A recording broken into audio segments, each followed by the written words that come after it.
So you want more cold, hard cash, right? What if I was to tell you that the energy of money itself isn't cold and hard? It's actually soft, sensual, and can open to you in this beautiful stream of money honey. Today, we're talking all about money magic.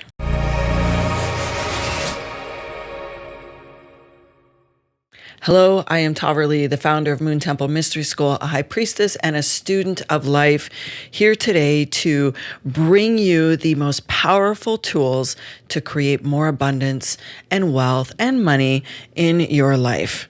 And I'm doing this in a 3-part series because there's so much to this topic, this supercharged, often sticky and contentious topic of money. And so today we're going to be working with part 1, which is your magical mindset, your money mindset, the things, the layers, the conditioning that actually is a barrier to you creating whatever you desire. And so we're going to go deep into practices and teachings, and I'm going to give you everything that I can in each of these videos to help you create more of a peaceful, joy-filled life with less stress and more abundance. And the reason why I do this work is because I know and believe that when we put more money into the hands of conscious, awakened humans, that it actually makes more of an impact in our communities and on our planet, as opposed to the small group that currently control the majority of money in today's day and age. So I'm here for this. I am 100% in to give you the good stuff.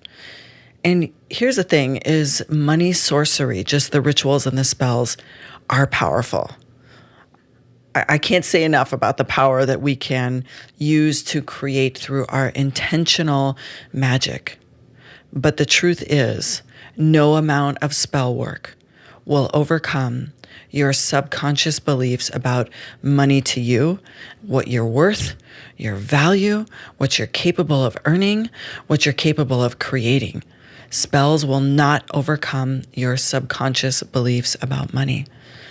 And it's interesting because this is the most commonly discussed topic in a lot of witch communities is abundance spells and manifesting and, more, without actually dialing it back to look at why don't you already have what you desire and what beliefs are actually the undercurrent that are stopping you from getting what you desire.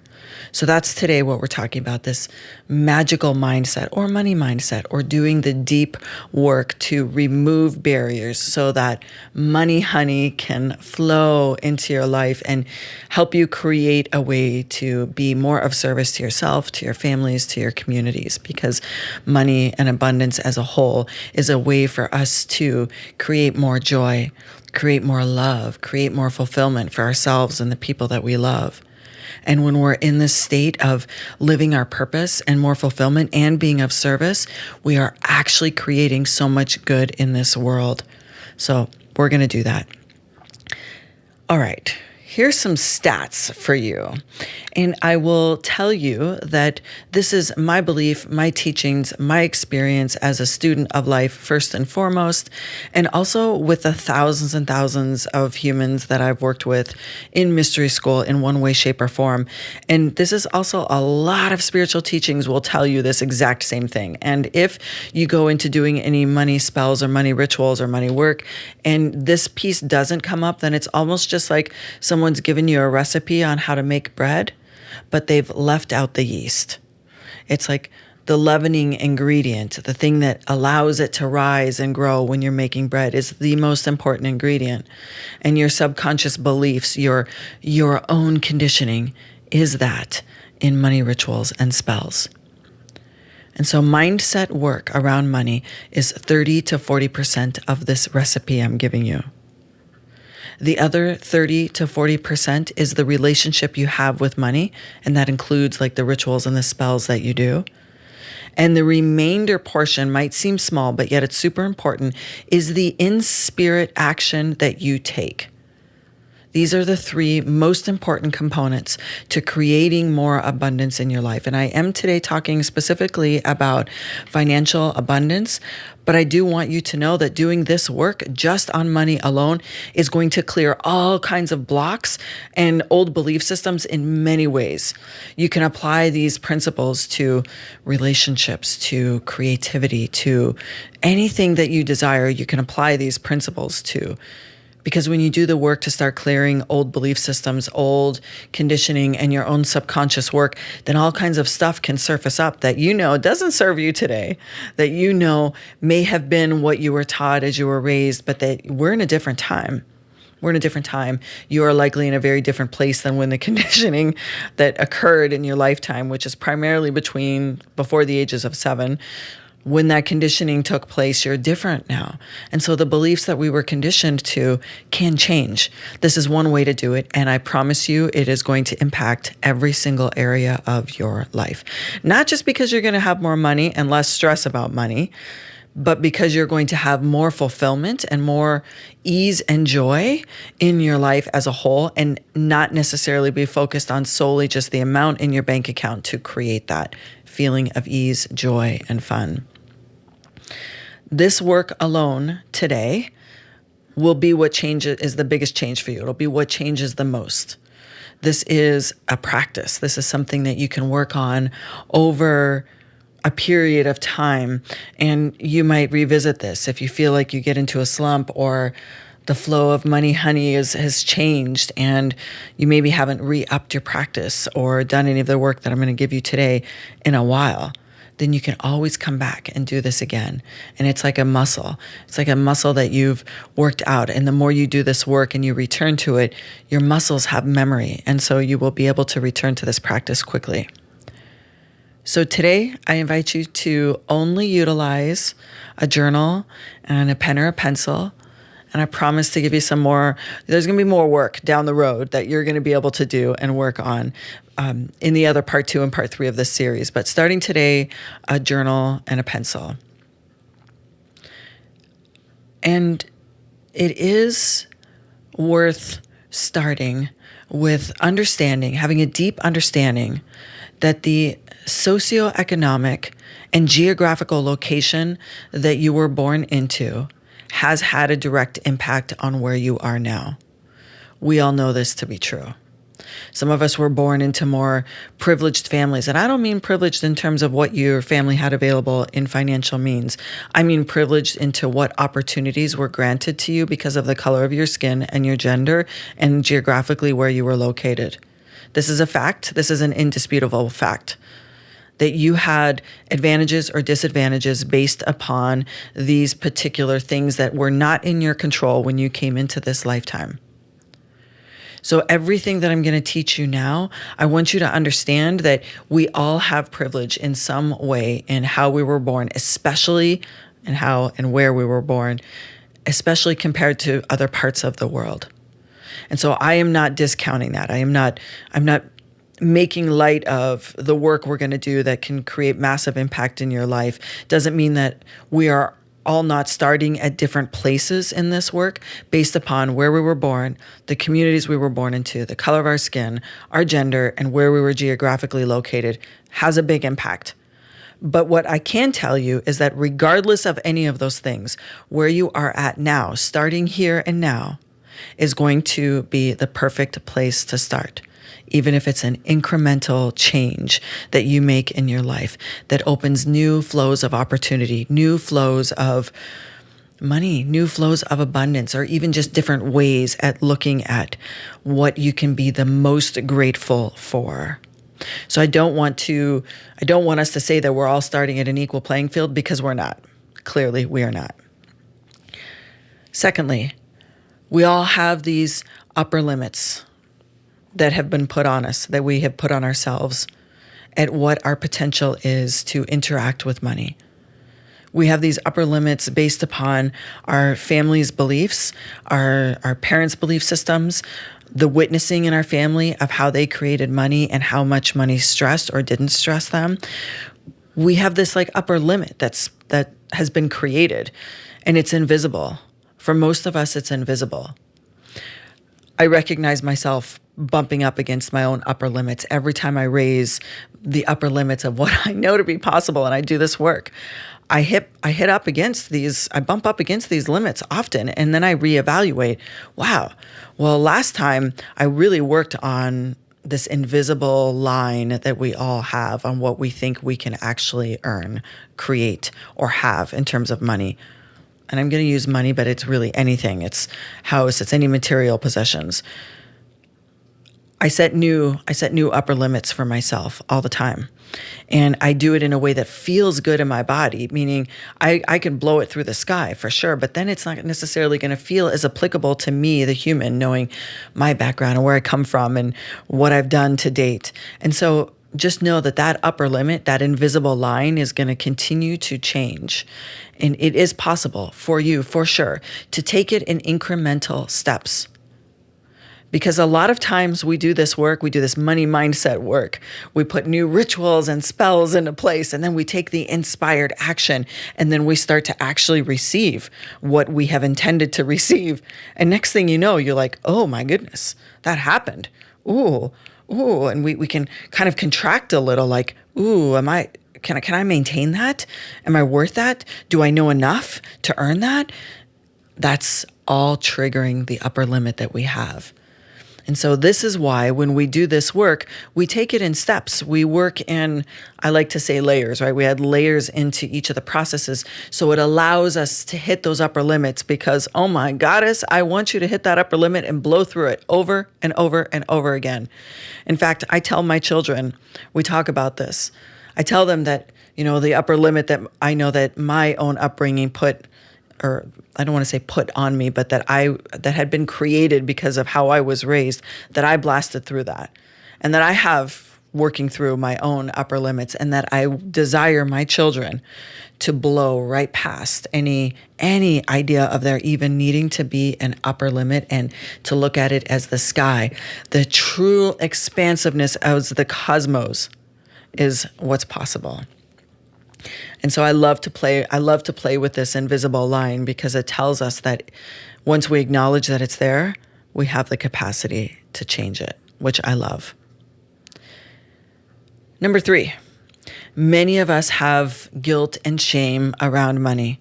Many of us do. It can come from not having enough as a child and feeling, maybe being ridiculed, or maybe you had too much as a child and it ostracized you because you were unrelatable to your peers. And so there's these feelings of guilt and shame that live inside our bodies about money. It's so crazy to me. It makes it that sticky, not wanting to talk about money, not wanting to discuss money. It evokes a feeling in our body. And that's kind of crazy when we look at the bigger picture of, we know that money has a neutral charge. It's like a 0. It carries the charge that we give it. And the charge that we've given it lives in our body based upon a lot of experiences when we were younger. So when we do this work today, just remember that if this has already triggered you, if you have already felt a little triggered of shame or guilt or not good enough, or that you're stuck, that this is it. This is the maximum you're ever going to have. This is the best you're ever going to live in your life. Then, I'm going to tell you, you can choose to change that, or you can choose to just stay there. Because if you were to say, this is it, this is the most I'll make, I barely get by, the universe is going to say, okay. So when we start to explore and swirl into these new places, I invite you to start thinking about your language, your belief systems, and where you're stuck based upon the things that you think to be true about yourself and your potential. Number 4, our parents conditioned us unknowingly to all the money beliefs we have. For some of you, that might have been grandparents, aunts, uncles, any adult that raised you. And I'm not saying that as in we look at our parents and say, it's your fault. It's your fault that I don't have potential to earn more. No, it's not their fault. It's what they knew. Their parents conditioned them, and their parents conditioned them. So we have these long lineages behind us on both sides of our families or maybe just one side of the family, or maybe just one community, that created what your belief system is. And I tell you that not to hold any resentment around it, but to recognize that just because that's the way that they believed it to be, or that's what they were taught, or that's what they needed to do to get through the depression, or that's the country they came from, that was the belief system, and they come from somewhere that's super poor, and they have come, I'm assuming most of you are located in North America, there are some in Africa, some in Europe that follow this show, definitely some in Canada. Many are immigrants. And so where they've come from is so different to where we live now, most of us, that they did and created from the best place that they knew. So we have to give grace to them. Doesn't mean we're not going to change it for ourselves, but we have to hold that grace and gratitude for getting you to where you are. And for all of those ancestors that are no longer with you, just know they desire you to do better than they did. They are rooting for you from the other side. They want you to blow past any ideals of what is your potential based upon what you've learned.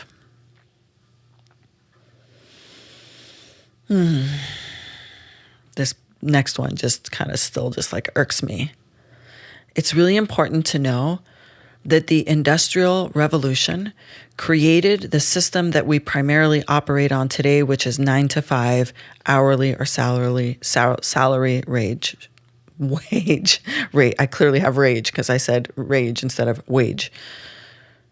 This was created specifically, the education systems, the 9 to 5 work hours, to keep humans as worker bees, to stay within the box that would create more wealth for the most privileged and keep all of the humans in earning and the potential that would suit them.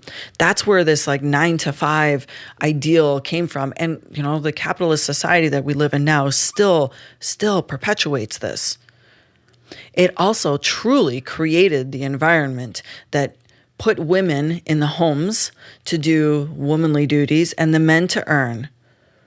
And for a lot of women, we were raised with parents and grandparents that have that so deeply embedded in them that as women specifically, or those that identify as women, to go out and create something more specifically on their own or as an equal partner to, or in any way, shape, or form as a female, is bumping up against all these conditions that we all carry as a society following this Industrial Revolution. And it is really hard for me and my body to spend a lot of time on this topic because I have recorded so many podcasts in the early days of Grit and Grace that talked about how female entrepreneurs are so far behind men in terms of earning potential, in terms of venture capital, in terms of loans. I mean, it was my lifetime. I was alive when the federal government changed the law that women could apply for mortgages without a man's signature. My lifetime, just before 1980. So don't think that the systems in which we've been created to be the worker bees and earn money for others, where we're capped, where women stay home and men earn the income, aren't still playing out today. It is. So I don't want to go down that rabbit hole any deeper, but I want you to know that we are breaking these the potentials of what we can actually create as women, as healers, as spiritual beings. Whether or not you identify as a witch doesn't matter. We can overcome this type of conditioning that we were put into easily by recognizing the system that most of us work in was created for humans to be worker bees and create money for someone else. And the moment that we step out and say, even if I keep a job and still have a job, I'm going to pursue this on the side, or I'm going to utilize that job as a career to make impact, to bring leadership to the world, to create more wealth, to support my family so we can be of service and be happier and live as better humans. That right there breaks the model, owning it. And so if we combine these old conditions of how our society has gotten to this capitalistic place, if we combine that with our own family's conditioning that's been put on us, this can be a hefty weight to shed. It can feel like you have a backpack full of bricks and there's no more space to put anything in. So when I say doing the magical mindset, I mean looking at all of these pieces, because we got to clear that shit out of the way to open to that money, honey. And this is what I mean by spells alone cannot overcome this that we all carry, like it or not. You might not like that you carry it, but I'm telling you that you do. Here's what I know to be true. Money used to be backed by gold. It is not any longer. We, the humans, we made money. It's a man-made thing. We make more of it. It's like hovering out there in the universe. There's lots of money to be had. As an entrepreneur, I think that one of the most powerful things I brought into my business when I first started my business is that I don't believe that anyone is my competition. And I don't think any of us really have competition because there is plenty to go around in a lot of jobs and work, especially in the spiritual communities. There is enough to go around. One of us can't take on the whole world. We take on the slices and the pieces that we can address, making change however we do that. Whether it's in your corporate job, your administrative job, your service-based job, whether it's, doesn't matter, industry, sector, it doesn't matter the role you fill. There is enough to go around. So thinking of money as a limited resource that only the select few can access is a conditioned belief. There's lots of money to go around. We know because we made it. As humans, we made money. Even the most wealthiest of humans, I know this to be true. And I mean, not the few handful that try to control money in the planet, not those few. The wealthiest of humans that have created their own money, whether it's through work or business ventures or as entrepreneurs or leaders, whatever it is, those that you may deem as wealthy in this world, they have a practice of continuing to allow money to move. They understand that money wants to move. It isn't stagnant. It wants to flow. It wants to come in and it wants to come out and it wants to grow. We can bring money in, put a piece aside, let it grow for us, put it to work for us to create more of itself and also to utilize it to give money to others, to the things that we purchase, to the services that we buy. We are allowing money to flow. Even the most wealthiest of people on this planet know that money means movement. It wants to move. If we approach money with a really tight grasp and try to hold on to it super tight, that actually creates a repelling feeling from money. And trust me, I know that that might be hard because you might want that money to come in and fill up your bank account, pay your bills, and be like, I just want to keep a little bit for myself. I just want to have stress and ease. And so you don't feel like you have control over that flow. It feels like it all just comes in and goes out. It doesn't have to be that way. We'll work on that. Money is energy, and energy can be transformed.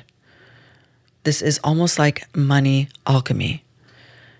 And I know that it's not easy to ask you to do all of this work. Meanwhile, you might not feel like you have the flow that you desire, but you can live with a multitude of emotions, projects, and energy at once and start moving towards, it's like moving the pendulum more towards money, honey, instead of that cold, hard cash that it just hurts me or creates stress in my family, into flow.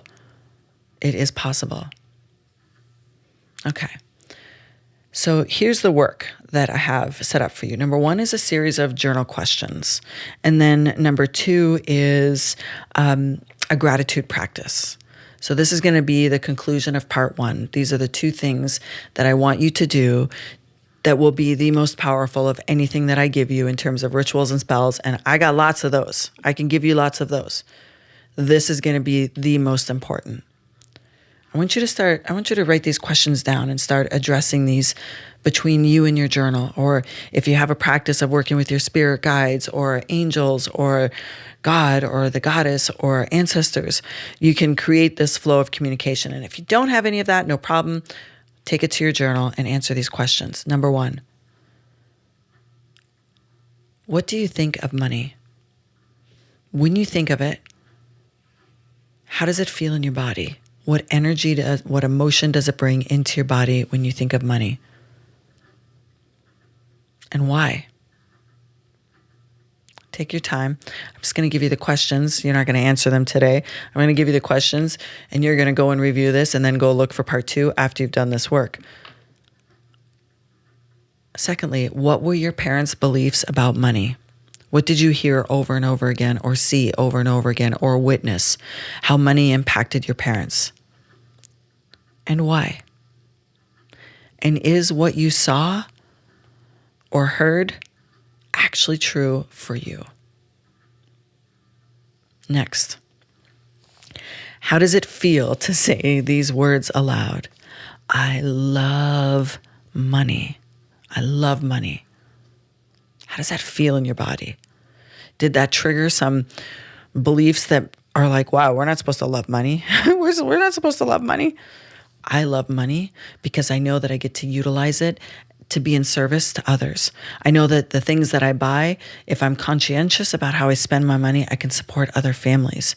I know that it helps me support me and my families. It brings more ease and joy in my life, and it allows me personally, in my particular case, to give a lot of things away for free. I love money. I love money in the hands of people who are making a positive impact on this planet. Try it on. I love money. Say it with me. I love money. If this brought any strange feelings in your body, write it out. Ask yourself why, and is that true? And then in your journal, I want you to really write out and acknowledge what you know to be true about your family or your parents' beliefs around money. Where did it come from?